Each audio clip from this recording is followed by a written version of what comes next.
Sonnet 18. Shall I compare thee to a summer's day? Thou art more lovely and more temperate. Rough winds do shake the darling buds of May, and summer's lease hath all too short a date. Sometime too hot the eye of heaven shines, and often is his gold complexion dimmed, and every fair from fair sometimes declines, by chance or nature's changing course untrimmed.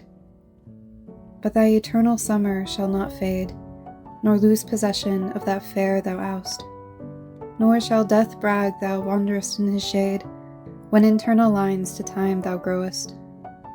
So long as men can breathe or eyes can see, so long lives this, and this gives life to thee.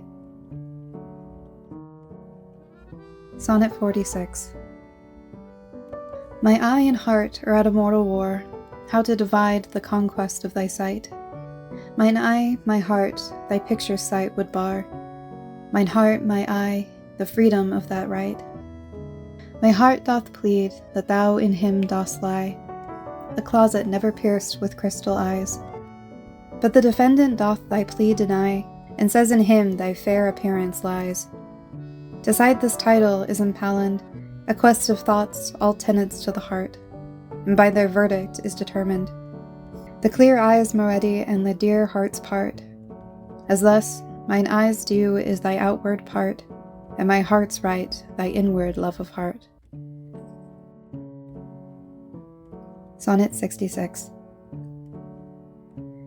Tired with all these, for restful death I cry, as to behold desert a beggar born, and needy nothing trimmed in jollity, and purest faith unhappy forsworn, and gilded honor shamefully misplaced, and maiden virtue rudely strumpeted, and right perfection wrongly disgraced, and strength by limping away disabled, and heart made tongue-tied by authority, and folly, doctor-like, controlling skill, and simple truth miscalled simplicity, and captive good attending captain ill.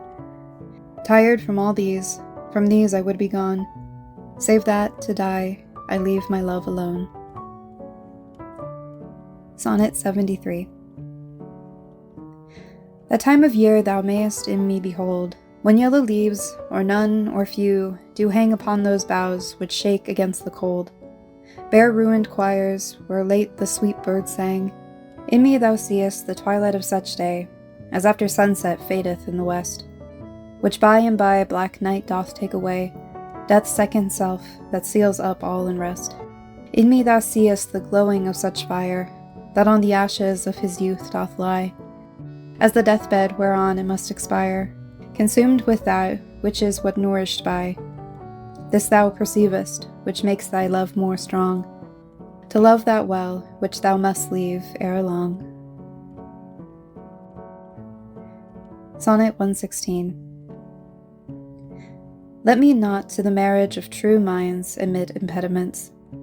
Love is not love which alters when it alteration finds, or bends with the remover to remove. Oh no, it is an ever fixed mark that looks on tempests and is never shaken. It is the star to every wandering bark, whose worth unknown, although his height be taken. Love's not time's fool, though rosy lips and cheeks within his bending sickle's compass come. Love alters not with his brief hours and weeks, but bears it out even to the edge of doom. If this be error and upon me proved, I never writ, nor no man ever loved. Sonnet 130. My mistress's eyes are nothing like the sun. Coral is far more red than her lips red. If snow be white, why then her breasts are dun. If hairs be wires, black wires grow on her head. I have seen roses, damask red and white, but no such roses see I in her cheeks, and in some perfume is there more delight than in the breath that from my mistress reeks.